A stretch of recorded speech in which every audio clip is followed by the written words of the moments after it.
Aí galera, vou fazer um vídeo aqui do patolamento da Luna de 35.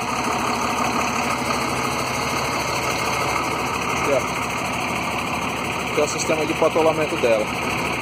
O verde abre o alto ringue. Então apertar o verde, botão verde. Se eu apertar o verde com o botão vermelho, ele vai fechar o alto ringue aí, ó. Fechando. Se eu apertar sem o vermelho, ele vai abrir.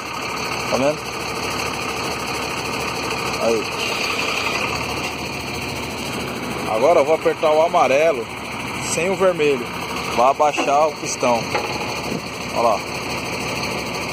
Né? Amarelo pressionado. Certo?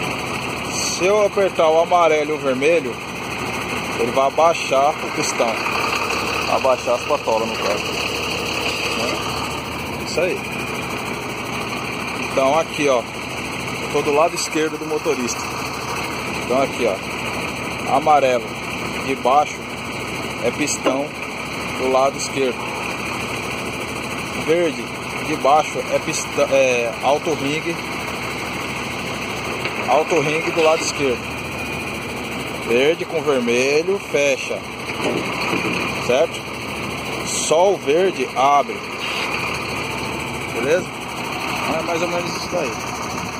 Uma luninha de 35.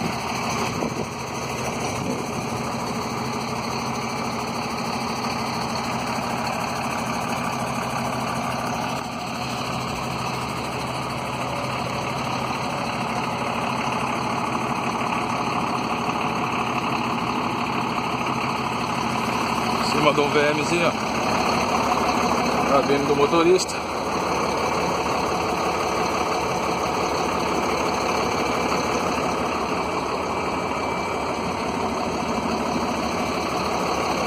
Isso aí.